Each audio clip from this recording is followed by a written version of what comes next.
Hello, everyone. Welcome back to another episode of the Diet Diaries. I'm not sure which number this will be. I am here with a very special guest today. I'm here with Mallary Tenore Tarpley. She is a journalism professor at the University of Texas and author of the memoir for my YouTube viewers, Slip, which I finished reading a couple of days ago. And kind of the subtitle on this is Life in the Middle of Eating Disorder Recovery. And I'm so honored to have Mallary here. I read this book. Her publicist had reached out to me, and I was like, "Oh yes, this is like a big yes for me." And I connected to the book so deeply in so many ways. Even though I was never diagnosed with an eating disorder, I always labeled myself as someone who had suffered with pretty severe disordered eating, and where that exists on the spectrum. And when you know you have an eating disorder, I think maybe is something we can even like kind of talk through. But this middle place of living is such a refreshing and validating way, I think, of talking about what it is to, in some ways, like exist as a woman in our modern society and be making choices around food and how to take care of ourselves. And the words that Mallary has put to this are just really incredible. And in some ways, I think like will be really life changing for a lot of people. So welcome. Thank you so much for being here. Oh, thank you so much for having me, and thank you for those really beautiful words about the book. Yeah, it was truly both a joy and heartbreaking to read at the same time, right? Very much a both and experience. Um, I think I would just kind of like to start off like I wasn't entirely sure what to expect. I think I resonated with the book so much more than I expected to, right? Because I had, just from reading a little about your background and what the book was about, that you had suffered from anorexia. And I was like, oh, well, I didn't have anorexia, but I've always been really fascinated by, from kind of like a clinical standpoint of of eating disorders and the experience of having that, and then having lived through my own disordered eating. And then when you really got into the sections around like this middle place and what it means to slip, I was like, oh, this is me, right? I've lived in Mm. this middle place for all these years. And um, I guess I'd love to just hear about like who you're hoping for this book to connect to, and um, how you think it may impact women, not just who have lived through and survived truly clinically diagnosed eating disorders, but everyone else kind of in that gray area. Yeah, I think it's something that I've given a lot of thought to because I found that when I was acutely sick and then in the early stages of my recovery, I was really yearning for books on eating disorders and books that would help me to understand my story. And I read a lot of books that were written by the perspective of someone who was fully recovered. And those books were hopeful in a lot of ways, and I got different things out of them. But I always felt like there was this lack of a mirrored image because I couldn't really see my story reflected in a lot of those books because, again, they were written by people who were fully recovered and I wasn't, right? And I'm still not fully recovered. I still live with the imprints of my disorder. Mhm. I'm so much better than I ever thought I would be, but I'm not all better. And so I was really keen on looking into whether or not there was kind of this group of people or population of people who maybe were in a similar place that I was, who weren't all better, but who had made progress. And so I decided that I wanted to write a book about what I call the middle place, which is, to your point, this liminal space between acute sickness and full recovery. Mhm. And I initially conceived of this book as being a straightforward memoir that would only look at really my story. But then I thought, "Huh, I want to expand this beyond my own narrative so that it can be more inclusive and so that it can open up points of relatability for other readers who Mhm. don't identify as a white girl in a smaller body Mhm. like me." And so in doing all of this research and interviewing a lot of people, I realized that the middle place is incredibly populous and so many people are in it. And yet we don't really talk about it in the eating Mhm. disorder field. Mhm. So I really want this book to help people feel seen and heard. And I hope that it will encourage people who find themselves in this space to Mhm. actually start talking more about their own narratives and to Mhm. not feel stigma and shame around the fact that they're not fully recovered with a capital F and R. Mhm. It's so interesting because I just had posted one or two stories about this on social media in the last couple of days, and a couple of people responded to me, sharing with me that they were going through an eating disorder. Um, and it was, to me, like that was already your book doing just that, like helping people to feel seen and validated, and like this is okay to talk about. This isn't, because for people who, for a lot of women, it's not physically obvious, right? And certainly when you're in more of the disordered eating spectrum, it's definitely not necessarily physically obvious. And it's one of those things where it's like, well, you don't look sick, right? You're not maybe acting sick in public. And I think there's a real misconception that an eating disorder is a mental illness.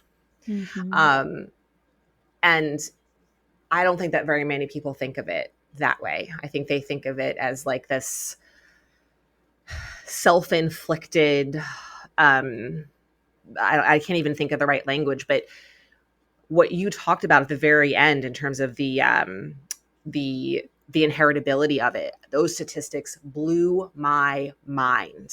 I Yes. mean, it was, you can share them because I don't remember them in detail, but the percentages, the likelihood of a child inheriting anorexia from a parent was, to me, like basically off the charts. And I think that gives so much validation to that. Like, this is not something you choose. This is not something you bring upon yourself. This is not something that is too much willpower, a lack of willpower, any of that. It is a true mental illness. And I think there's such a stigma against mental illness and in general that this book already, I think, will bring to light and give people a space to have these conversations, which I think is, as you said, like just is not really existing in the way that it needs to. Yes, I totally agree with that. And I appreciate that because I do think that it's so easy to dismiss eating disorders as just being a choice, but no Hmm. one wakes up one day and decides they want to have an eating disorder. Hmm. And it's not just about being skinny or losing weight, it's really Hmm. about so much more than that. And there are neurobiological changes that happen when someone engages in an eating disorder, particularly around food restriction. And as you said, I mean, there are all these different genetic components, which I'm Hmm. happy to delve into a little bit more if you'd like. Yeah, I think that's what's so interesting. And what you just talked about in terms of like what diagnoses like a clinical eating disorder versus where someone is more in what would be considered like the disordered eating spectrum, right? Because as I read through your book and got to like the later chapters where you had gone through a treatment and kind of moved into adulthood and met your husband and got married and had kids, right? Where you're really living in this middle place. That was when I was like, oh, this is me. This is me. That's me. That's me. That's me. Um, and, kind of like how does someone know where they fall? And I know it's not, you're not a doctor and they can't diagnose that, but how do people kind of like find their place, I guess, and know where to look to for support, or how to feel that they're not alone in dealing, with what they're going through? Yeah, I think it's really important to trust your instincts that if you feel like something is wrong, then it is, Mm-hmm. right? If something feels disordered, then it likely is. And it's worth checking out. And it may be the case that it is disordered eating, right? And I think it's important to just make a distinction between disordered eating and eating disorders because I think there's a lot of confusion about what the differences are. Mm-hmm. And disordered eating can play out differently for every person. But disordered eating, for instance, may be where you are about to get married. And so you decide that you are going to restrict your food intake. Mm-hmm. And that feels disordered to you because you are limiting what you're eating and you're essentially dieting. And so there may be some kind of thoughts that you might have around your body that may be negative just as you think about having to do this and it feels like a chore. And that may lead to some disordered eating behaviors. Or it may be that you engage in disordered eating from time to time, where there may be occasions where you eat until you're uncomfortably full, or maybe some occasions where you're just not really fueling your body enough. And so those can all be different examples of disordered eating. Where it becomes more of an eating disorder is when you get into these cognitive ruts and you are just constantly ruminating over food and your body to the point where you really don't have much mental space for anything else. It really becomes all consuming. And your behaviors also are really entrenched in sort of disordered activities, whether it be Mhm. restriction or whether it be binging and feeling out of control and doing it in secrecy. And those behaviors persist, right? It's not like they just sort of come and go a couple times here and there, but Mhm. they're really persistent, day in and day out or multiple times a week. Now, I do think that sometimes there are people who are struggling with eating disorders, but they've never been clinically diagnosed. And so they then believe that they, quote unquote, just have disordered eating. Mhm. And I've seen that happen, particularly with people who don't fit the stereotypical mold of someone with an eating disorder. Mhm. And so, people, for instance, may be severely restricting their food intake, but they never become clinically underweight. And so, they are still in a sort of quote unquote normal body or even a larger body, but they aren't getting help because medical providers may not see them as being someone with an eating disorder because they don't meet the diagnostic criteria for being Mhm. clinically underweight. Mhm. And so there's a lot of folks, I think, who are in this gray, murky territory. And we know that only about 30% of people with eating disorders actually seek help. And so all of this is compounded by that. So I think there can be a lot of confusion, which goes back to what I was saying about if you feel like something is wrong, try to seek help if you can, because it could be that if you can catch the sort of disordered eating behaviors earlier on, then it could prevent you from descending into a clinically diagnosed Mhm. eating disorder. Mhm. We had chatted about this a bit on Instagram, but this, concept of normative discontent, right? Which I think is as you everything you were just sharing as I'm thinking, right, if you feel like something is wrong, then something probably is wrong. And I feel like there's a lot of questioning like, "Well, is this wrong? This is what everyone else is doing. This is what I'm seeing on TikTok. This is what I'm seeing on social media. This is what my friend did." So it's like, how is our ability to trust that gut instinct to uh, not judge our behavior, but interpret our behavior and make sense of our behavior? How is that impacted by everything happening outside to the point where we start to like talk ourselves into like, oh, well, this is normal. Well, I'm allowed to want to lose 15 pounds like for my wedding. And I'm allowed to cut out all sugar and carbs in order to do that, right? That's normal. Like they call it shedding for the wedding. I mean, there's all these things out there that people do. And I've thought about this for years, this idea that this way of eating has just become normalized. It is dieting has become a lifestyle, right? That someone just lives their life on a diet. And I'd never heard this term normative discontent. And I'm like, "Oh my god, this is a thing."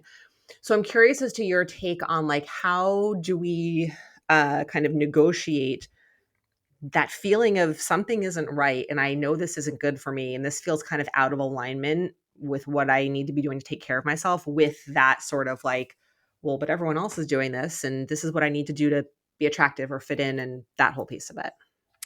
Yeah, it's a really tricky situation because, I mean, normative discontent is very real. Mhm. And I remember thinking that it was this big aha moment when I first came upon that term because I had been interviewing the medical doctor who cared for me when I was acutely sick as a teenager. And she said, to think that you're going to recover and never have a bad body image day or never put down your body is just unrealistic in our society when you consider the fact that research shows that the vast majority of people in our society have some level of discontent with their bodies to the Mhm. point where it's more the norm than the exception.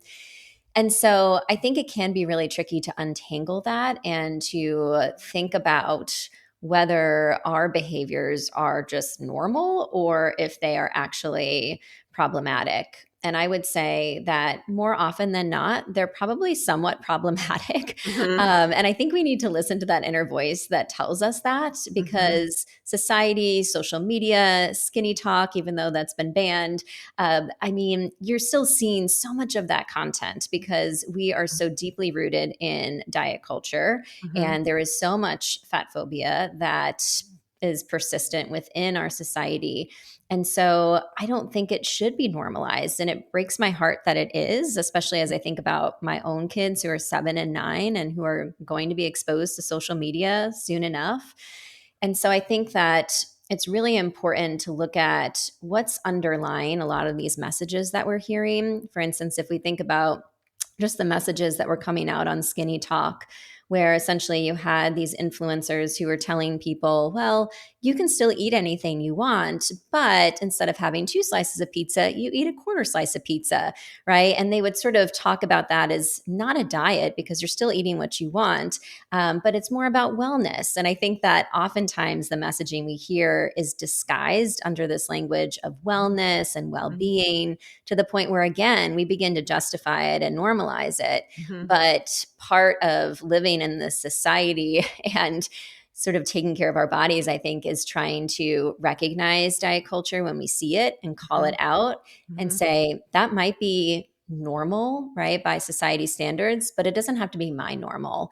I Yes. don't want to have to fall for that. Yes. And that can be really hard to do. That is, it's not easy. But I think the more we can recognize diet culture when we see it and call it Mhm. out, the Mhm. more we can begin to make choices that are in service of ourselves and our own health, as Mhm. opposed to making choices that are reflective of what we think society wants us to look like and do. Yes. Yeah, 1,000%. I mean, it's so insidious, right? It shows up in, all I follow we all follow lots of people, but, like, I'll follow, like, an interior designer on Instagram, and they'll post, like, "Oh, I'm doing my juice cleanse today because I, overate," or someone will be like, "Oh, I gotta hit the gym to, like, burn off all the, burgers and beer I had over the weekend," right? It's even in places where you think it's not going to be, it's there, and so it's, like, learning to have this sort of radar system on, obviously not in a way that becomes all consuming, but, kind of constantly screening for yourself. And in coaching, we do a lot of work around values and like identifying your values and using that as a way to discern, am I making this choice because it's in alignment with what feels good for me, or am I making this choice because it's being more heavily influenced by external expectations? And sometimes that's hard to pull apart, but it's a skill, and it's something that I think we can learn to pay attention to more and more over time. And it's a big part of like the work I've done to get to the place where I am, which is definitely in a middle place, but the vast majority of the time I'm able to make choices and move through things and notice a thought and respond to it and let it be, um, because of that, so that we have a way to filter out what's coming. What do I know feels good for me? And what do I know is really being driven from these external expectations and all the noise that I'm seeing at, like, all the time. Yes, I think that coming back to your values and identifying what those values are is really important. And also thinking about intrinsic versus extrinsic motivation, Mhm, because I think many of us are motivated by these external, extrinsic factors around thinking about how people will perceive our bodies. But mhm, really getting in touch with what are our intrinsic motivations for living in a body, for existing in this world, for taking up space, and how mhm, can I really be more in touch with what motivates me to want to be healthy and define that on my own terms, mhm. and how can I think about the ways in which values can be woven into that. I think that Yes. is really important. Yeah. That kind of, brings me to think about something else you had talked about in a book that I've had several clients experience, where a doctor has made a comment about their weight. You need to lose weight, whatever it is. And I've experienced this too, right?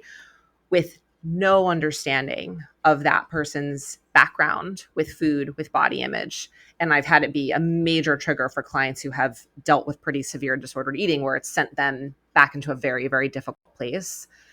And it just blows my mind how, I don't know if insensitive, or I don't know if uneducated, I don't know what the right word is, but, or disconnected, a lot of like the medical profession is from a person's relationship and history with food, and how that plays into their medical history and their mental health and their well-being, and how many recommendations are made with no understanding for where someone has been. And I know you talked about that a little bit in the book. I just wanted to kind of bring that up because it's something that, it never fails to like blow my mind every time I hear one of these stories. Same here. I was really just drawn to the narratives of people who said that they were on the receiving end of weight discrimination or gender discrimination or discrimination against their race and ethnicity. Mhm. And part of this has to do with the fact that research shows that medical doctors receive 0 to 2 hours of training on eating disorders. And that is mind boggling when you consider the fact that 30 million Americans will struggle with an eating disorder at some point in their lifetime. Mhm. And yet, the focus on in med schools is much more so on obesity. Mhm. And as such, there are a lot of misconceptions around who does and doesn't struggle with eating disorders. And Mhm. medical providers aren't often trained to really understand these disorders or to diagnose them. Certainly, Mhm. we have screening tools, but there are a lot of people I interviewed for the book who said, I was really restricting my food intake, but because of genetics and other factors, I just couldn't get my weight down to the point where I was ever Mhm. emaciated. Yep. And there was a gentleman I talked to in his 20s who experienced that and was told on many occasions he needed to lose weight and was told that he didn't have a problem and then began fainting, right? Because he wasn't eating enough. And Mhm. it was only then that medical providers started to look into it more and say, okay, it seems like you do need help. Mhm. And there is a diagnosis called atypical anorexia, which Mhm. essentially means that someone meets all the diagnostic criteria of someone with anorexia nervosa, but they're not clinically underweight. Mhm. And many people who struggle with atypical anorexia, which I think we should just call anorexia, it's Right. really not atypical, but many of those folks end up having just as severe, if not more severe symptoms than people with anorexia or nervosa because they don't get the treatment that they need early Mhm. on. And Mhm. we know from research that the earlier someone gets help, the better the prognosis. So there are Mhm. a lot of people who are falling through the cracks. And unfortunately, we have a medical system that isn't properly trained to screen for or treat these disorders. Mhm. Not to go off topic, but it reminds me a little bit of endometriosis, which is another disease that the medical profession is vastly undereducated about. It takes like 8 years to a diagnosis. Um, and I know obviously eating disorders affect both men and women, but I don't remember if you shared a statistic around the percentage of men versus women. I'm assuming it's much higher for women, but I could be wrong about that. It is, yes. When we talk about restrictive eating disorders like anorexia, typically it's about 25% male versus female. Okay. So 25% male, 75% female. Okay. The percentage increases a bit for binge eating disorder, where it's more in Okay. kind of the 35%, somewhere around there for men. Okay. But certainly eating disorders affect people of all genders, but women are disproportionately affected. Mhm. So it just brings to mind, right, the two of those. And again, this becomes a separate topic around like, diseases that affect primarily women, right? Not getting kind of the attention, the research funding, all of that, that it really clearly needs. Um, I wanted to ask you, and this is not something that's in the book at all, but I was really curious about what your experience witnessing kind of the rise of GLP-1s and the conversation around food noise and what it has been like to be someone who lived through anorexia, lives in this middle place, what it has been like kind of on a personal level, just to see this going on around you. Um, and just also your take on, I don't know, what you think it means, how you think it's potentially impacting certain populations of people or whatever, whatever, in whatever way it resonates with you. Yes, I'm glad you asked this because it's something I've been thinking about a lot, partly because we just have so much exposure to these GLP-1s and we're Mhm. hearing about them everywhere to the point where it's really hard to ever really escape from Mhm. the advertisements and everything. And I am often finding myself hearing these advertisements for GLP-1s when I'm in the car with my kids or even when we were watching a movie on Disney Plus the other day, there were Mhm. ads and some of them were for GLP-1s. And I thought, why are we showing these in the middle of kids' movies? Mhm. And to me, it's disheartening. I mean, in some ways, it reminds me of the weight loss and fat camp ads that I used to read in the back of 17 magazine when I Mhm. was younger. Mhm. And I think that it's really important to recognize that, yes, in some cases, these GLP 1s are really helping people. Mhm. And I don't want to discredit that. But all of the messaging around GLP-1s would have us believe that we could all stand to lose some weight and that we Mhm. would all be happier and Mhm. healthier and more attractive if we did so. Mhm. And as someone who nearly lost my life to an eating disorder, I know that that is simply not true. Mhm. And so I've been really thinking about this and trying, rather than turning down the volume on these ads, trying to sometimes use them as conversation starters with my kids Mhm. to remind them, as something that I've been trying to teach them, which is that our society is steeped in fat phobia and diet Mhm. culture and Mhm. will always try to make us feel as though our weight determines our worth. Mhm. And this is to the point where we have this normative discontent. Mhm. I also think too that it can be very problematic for folks who are predisposed to eating disorders or who have had eating disorders in the past Mhm. or who may still be struggling with them to be prescribed these GLP-1s because they can be quite triggering. I was talking with a woman who's pretty solidly in her recovery from both binge eating disorder and anorexia. And she was on these GLP 1s for diabetes. But she had said that getting on them was incredibly triggering to the point where Mhm. she didn't have an appetite and she could feel herself getting into this energy deficit. And that then was leading to some disordered thoughts around food. And she had Yes. to end up adjusting the dosage of the medication, Mhm. and she had to set alarms to eat so that she wouldn't fall back into this disorder. Mhm. So the fact that medical providers are not trained on eating disorders, aren't often screening for them, can Mhm. really exacerbate the risk when we think about who's being prescribed these GLP-1s Mhm. and the negative effects they could have, because really we're mostly hearing about the positive effects, but I think we Yes. need to look at other sides of the story as well. Yes. Yeah. Yeah, thank you for sharing that and being so candid. I know sometimes it can be like a little bit of like a hot button topic, but it's I am of the same mind, very much so, that for people who have obesity, that they can be life changing, and for some people they are, again, life changing, hugely beneficial. But there are other populations of people for whom they're not right, and yet people are still using them, having access to them, and what does that mean? And I've worked with a couple of clients who have used them and have watched them still continue to struggle with disordered thoughts around food, with body image, right? So it's not like this panacea that people think it is, where like there's still a labeling of good foods and bad foods, and oh, like I'm not, this is like drastically decreasing my appetite. Like, should I just like skip this meal or just not eat? Right. Or I've lost weight, but I still hate how this body part looks. And a, a drug doesn't, quote unquote, fix all of that.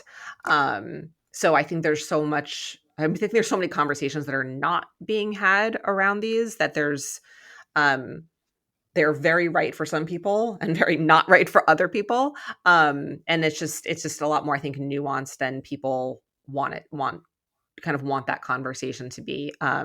So Yes, I yeah. think too, we hear so much about food noise when it comes to Mhm. GLP-1s, but Mhm. I also want to kind of just play devil's advocate and say that for a lot of us, food noise is actually just hunger, right? Because we're thinking about food all the time because we're restricting it. Mhm. And so, or, we may have binged the night before, but then we feel like we need to restrict the entire next day. That's Mhm. still hunger, even though you binged the night before. And so I Right. think we need to also kind of pick apart that terminology, because we Yes. think these GLP-1s will just eradicate that food noise, but Mhm. maybe there's something else underlying that noise. Right. That's such an interesting perspective, right? Like if you are constantly restricting a certain food and then you're constantly thinking about it, well, that makes sense, right? And if you gave yourself permission to have that food, how would that impact the frequency and intensity with which you're thinking about it, right? Yes. Um, so yeah, I think that's like a little bit of like a reframe on the way people are talking about that. That's really important. Yeah, Yeah. definitely. So I know you shared a little bit of this in the book, but I would love to hear more about the ways that being in the middle shows up for you on a day-to-day basis, and how you navigate it, how you respond to it. Like the day-to-day moments of making decisions around food. Like I was on your Instagram page and I saw you, there was a picture of you eating like an ice cream sundae. And I thought to myself, I'm like, I wonder what it was like for Mallary to make the choice. Was there a choice? Like, or was that a day where it was just easy? Or was that a day where it was hard? Um, like if there's any sort of anecdotal things that you can share, I think would be just interesting and so helpful for people to understand and hear how you navigate when these thoughts like come, come showing up in your head. Yes. Oh, I'm glad you asked that because not many people ask me to actually illustrate what it looks like. And I think it's really important Yeah. because, yeah, I mean, let's just use the ice cream as an example. I mean, when I was acutely sick, I wouldn't go anywhere near ice cream. And Mhm, I mean, it was a forbidden food in my mind. I mhm, would not eat it, even though I grew up loving ice cream. But when I was sick, I didn't. And one of the pivotal moments in my recovery when I was in residential treatment was actually going to Ben and Jerry's with my therapist mhm, and getting a small scoop of vanilla chocolate chunk ice cream. And I thought that I would not be special anymore if I ate this mhm, because I thought I haven't eaten ice cream in 3 or 4 years and somehow mhm, that makes me special. mhm, And my therapist said, "Oh, come on, Mallory." I mean, we were close enough at that point because I'd been in residential treatment almost a year and a half. And she said, just let's just eat the ice cream. Right. And I remember that was this kind of pivotal shift where I thought, oh, maybe I can actually eat these foods that I once really loved. And that then spurred me on to try other foods that I had once loved. mhm, And when I had that ice cream recently, I will say, I mean, it's funny because my kids were at a cooking camp that was only 2 hours and it was in the shopping plaza that had an ice cream shop. And mhm, I had to get some work done. And so there were 3 different days that week where I got ice cream. And I really wanted the ice cream. I was excited about having it. So that's something that my younger self could never have envisioned when I was mhm. sick.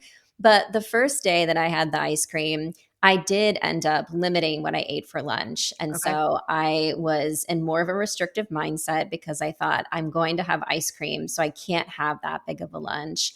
And so that was very much this middle place moment where Okay. I recognize, okay, it's great that I've gotten to the point in my recovery where I can have 2 scoops of ice cream.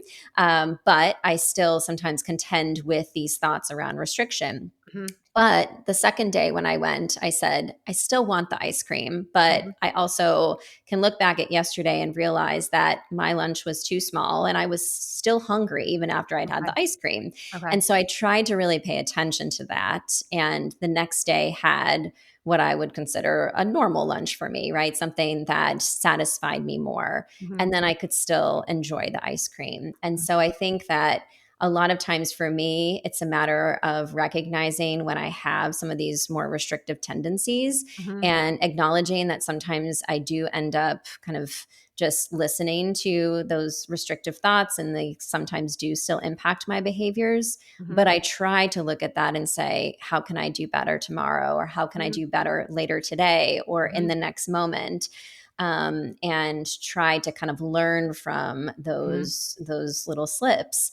I will say too, just in thinking about the cooking camp my kids were in, I was really drawn to the fact that my kids were trying all these different foods, which I really wanted to help expose them to. And they were making foods in this camp and eating foods that they normally wouldn't eat at home.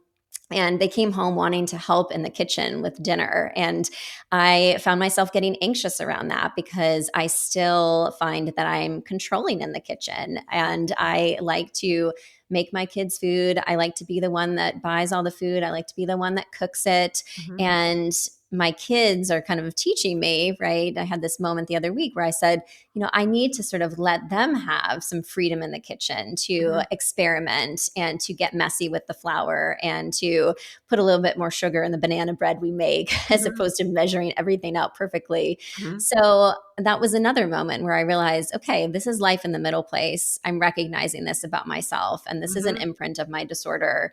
What can I do about this? mhm. So, those are 2 very recent examples that happened just within the past week or so. Yeah. I really, really appreciate you sharing that and being so honest. I think it's so helpful to just listen to someone go through an experience that I can totally relate to, right? Because I experienced those similar thoughts and how you frame the thoughts as this is something I can learn from, right? That you don't have just because those thoughts come up doesn't mean you have to listen to them, doesn't mean you have to follow through on them.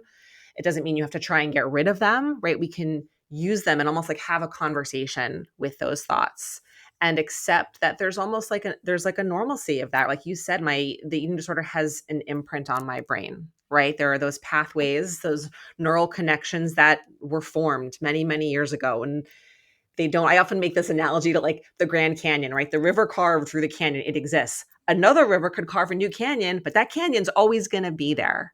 Right. Yes. So it's like about carving new pathways, new behaviors, new ways to respond to things, but the old stuff is still there. Um, and it's about like living with it and learning how to respond to it. And I really, really appreciate those examples. I think it's so helpful to hear like just how you navigate it in your day-to-day life with compassion, right? And kindness, not like this is a problem, this needs to be fixed, or without panic of like, oh my God, am I falling back into my eating disorder? Um, it takes work to do that. It does, yeah, and I think it can feel really defeating when you hear the disordered thoughts and then you think, "Oh, they're still there. Why haven't they gone away?" Yes. And Yes. I was in sort of that rut for the longest time for so many years, and it just felt like every moment I was just defeated by the disorder, and Mhm. now I can listen to those and recognize that they are, for better or worse, a soundtrack in my life, Mhm. but I have more control over that volume, and Mhm. so sometimes that volume gets really loud, Mhm. but I'm at the point in my recovery where I can recognize that and use some tools to try to turn it down a notch or two. Do you this might be a too personal of a question, but do you still work with a therapist? I do. Okay. So once I started writing this book, I decided I really needed to go back to therapy. Okay. I've been in therapy on and off since leaving treatment when I was a teenager.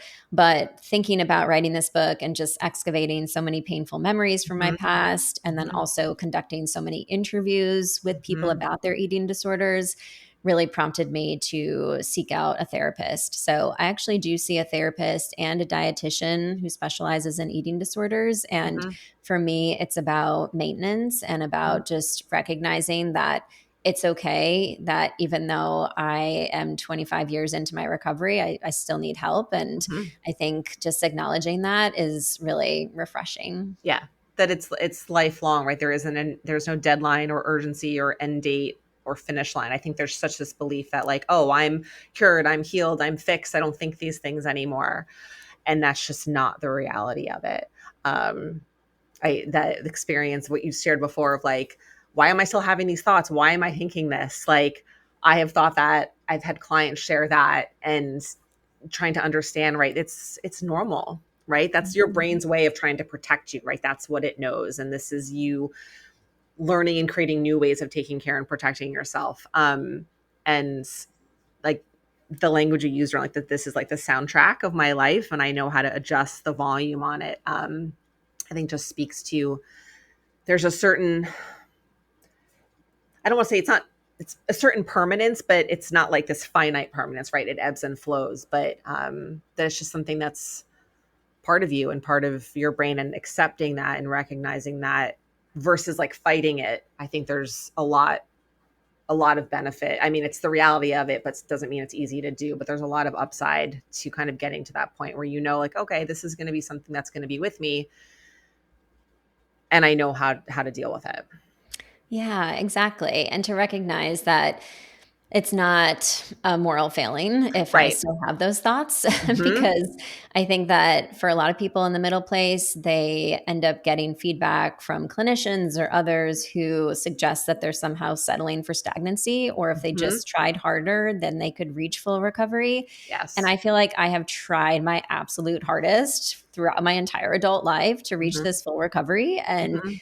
I'm not there yet. Maybe someday I will be, but I don't aspire to that anymore so much as Mhm. I aspire to continue to make progress in this middle place. And for Yes. me, that has been just a lot more of an inclusive approach to thinking about healing and recovery. And it Mhm. has just worked for me a lot better than trying to reach this perfectionistic ideal of full recovery.